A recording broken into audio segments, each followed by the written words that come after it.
Hiya, it is Wednesday's Talking Reds. I'm Josh Sexton. I'm joined by Rob Gutmann, and the Anfield Wrap staff are currently dropping like flies. The office is actually closed today, but me and Rob have come in especially because we're two very committed employees, very committed to the cause of the Anfield Wrap, of course. And Liverpool are committed to to losing games. Now, Rob, I was going to say winning games, but they lost a game last night, which was a rare feeling, but obviously completely shafted by the powers that be in terms of the fixture schedule and things. But I actually thought the young lads played really well, to be honest. Yeah, I mean, it seems to be universal that we come out of that game with credit, which seems a bit mad, having lost 5-0. To be 2 down felt like an injustice. We dominated the first 15. It was not as though we fell away. They scored two very spawny goals, really. And that changed the course of it. I said at half-time, let's see if we can just win the second half. And do you know what? We came close to drawing it. It was hugely creditable. What was great was to see them. I think the Villa manager hinted at this afterwards, saying they looked well coached. They looked like a Liverpool side. The appetite, the work rate was there. For a ridiculously naive and young team, I think it was pretty astonishing. Performance of sorts. Harvey at the start again, and I think he's really starting to show his sort of level now. And now I've watched him a few times for the 23s playing this season, and he's young within that age group, being about 16 years old, but he always stands head and shoulders above, and that's one of the things that stood out to me. Again, last night he looked better than some of them Villa players on the pitch. Well, absolutely. He wouldn't have. I think they'd have taken him at half time. He was easily their equal. He's a phenomenal player. I'm a bit surprised to read reports this morning that he's not travelling out with a couple of the others. Maybe he's got a slight knock or something like that, because I think he was initially slated to do so. For me, he looks ready to be a regular on the Liverpool bench from here on in. I know they'll be keen not to put too much demand on him too soon, but he's got everything going for him, and his attitude and his work rate is phenomenal to boot. Yeah. And we got a question from yesterday's Talking Reds, which is, what is your New Year's resolution? Now, mine will probably be after last night to not lose any more games for the rest of the season. I'm very aware that we are signing Minamino. He's in Liverpool today doing his medical. He looks set to play against Everton, so I think I'll go with mine as just beating Everton more, to be honest. Mine's to win the League and European Cup. Yep, that's a good one. Is that okay? There, we'll rest on that. Yeah, I think we can go with that. Yeah. I think we can go with that completely. I've got a question for the watchers out there. What's Minamino's number going to be for Liverpool? Because I need to get it on a shirt for my lad for Crimbo. Let's hope he's not watching I'm trying to think of the numbers which are free. I can't actually think of any. The Echo did a piece on it the other week. There's quite a lot of numbers that are free. Yeah, obviously. He was an 18 at Salzburg. Was he? So who plays? Moreno was our 18, wasn't he? So it could be vacant, couldn't it? Free.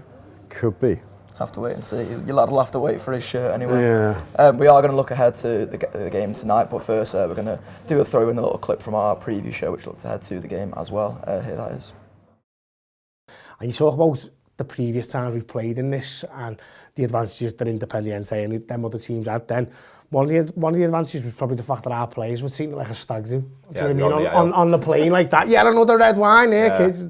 Whereas these players, it's not like that. They're flying ultimate first class, and they've all got a real hunger to go out and be world champions. So I think if I was a Monterrey player, I'd be thinking, shit, first and foremost, because we're obviously going to make some changes, and you'd imagine we'll move things around a little bit. Obviously, as you say, no Wijnaldum, but Liverpool look like a real machine at the moment when it comes to any game. And I think this one specifically, you'll probably have a few players in there who are not what you'd call the Champions League starting 11, who are probably thinking, well, if we blow these away, I might have a chance of starting the final on Sunday. So Curtis Jones has gone over there and stuff like that. Adam Lallana, Xherdan Shaqiri, players like this are going to, they get put on the pitch and they want to prove themselves. Adam Lallana's obviously leaving at the end of the season, so he's in the shop window effectively. So everything points towards, hopefully, a convincing performance for Liverpool. And if we turn up at 80-90%, you'd imagine we'd have more than enough to blow them away.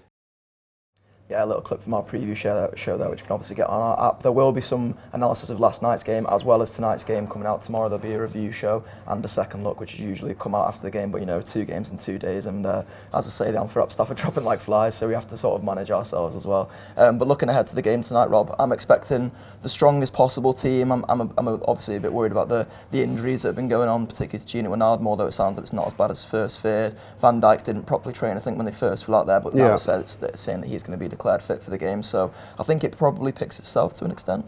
I don't know, Josh. I'm really not sure. I think the fact that they're bussing over a few of the kids from last night suggests to me they want a bit more of a mix and match team. What we don't know sitting here, I don't know, is how they rate Monterrey. I don't know if Monterrey are going to be a real test or if they're a sub-championship side. I really can't tell. I think I think he'll not exactly play a League Cup side, but I could see like the B midfield we've seen in some games. It's a bit harsh on these players, but Lallana, Keita and Chamberlain say I could see that being the midfield, especially if we expect to have all the ball. I could see one or two of the front three, but he could go with the Derby/Barcelona attack of Mane, Shaqiri and Origi. Milner could drop in for Andy Robbo, say. I mean, I don't think he'll decimate the team, but I think he'd probably hope that he could make 4 or 5 changes from tonight for the weekend, bearing in mind the Christmas programme, what lies ahead. And Gini Wijnaldum is wrapping up in cotton wool. I wouldn't even give him a minute in this tournament. It would be interesting to see what he thinks about the rhythm, because it's obviously something that Klopp pushes quite a lot, and this is technically just still 2 games in a week for Liverpool, which is what you get in the Champions League, what you'd maybe get if the League Cup was played at a normal time. So I think in that sense you should probably expect him to go stronger. I understand what you're saying about the midfield though, because in Keita and Chamberlain they've got 2 players there who are coming into their sort of best vein of form, to be honest, and I think you want to keep playing them into that, don't you? Yeah, I mean, I think the back 5 kind of picks itself anyway. Yeah. There aren't really any options short of putting Milner in. But then in midfield, Henderson picks himself because there's no Wijnaldum, there's no Fabinho, so he is the number 6. You could almost go the entire back 6 picks itself and will be the strongest we have available. It's beyond that. I mean, Keita was left out, rested against Watford, so I'd be stunned if he doesn't play both these games actually. It's who's the third then?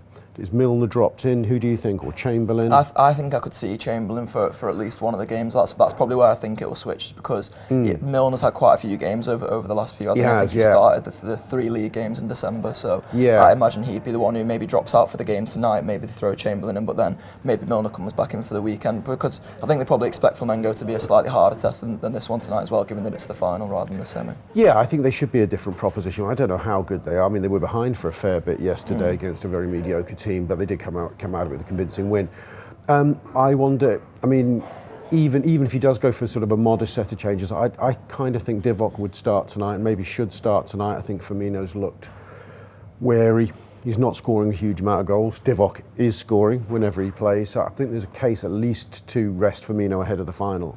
Yeah, absolutely. I'm excited to see what sort of team, and I'm excited to see what sort of atmospheres and things there are as well. I think this is a chance now to sort of build up towards the Qatar World Cup, and I know there's some controversies around it, but I think this is a bit of a dress rehearsal, if you will, to seeing what the football following is going to be like out there. And I've seen a few people already having a good time out there, it looks like.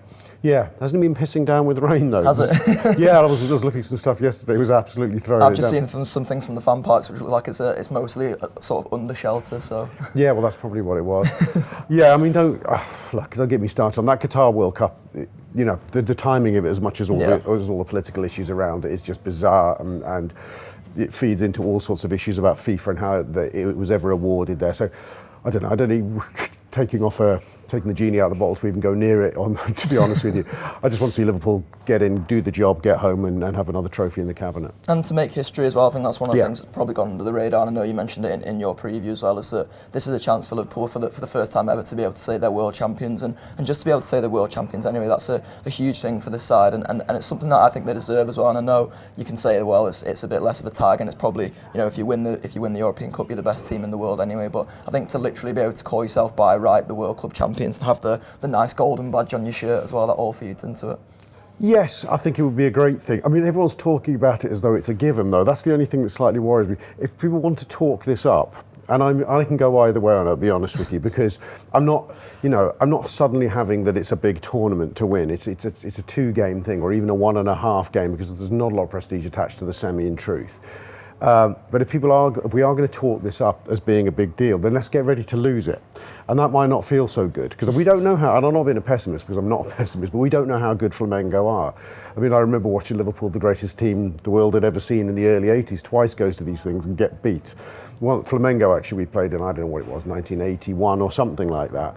And we went there and we were 3-0 down at half time. The legendary Zico had scored against us and ran the show. So it's one of these weird matches we face in our modern lives where we don't know anything, we don't really know much about the opposition. We can't judge their level because we never play them. If we're playing Real Madrid, Barca, whoever for the world title, we go, okay, we know what we're going to expect. Flamengo may be crap, or they may really surprise us. Yeah, the absolute unknown, but that is the excitement, isn't it? It's exciting Yeah, following that Liverpool is. at the moment, and there's a lot of games to come still. And this is the last week actually to buy your merch on our Anfield app shop if you want to get delivered in time for Christmas. So make sure you do that. Also, get your hands on some gift card subscriptions. They don't really run out of time. You can just buy them whenever. But if you want to buy one for Christmas, make sure you do it before Christmas, I'd say. Yeah, that has been Talking Reds for today. Up the Reds.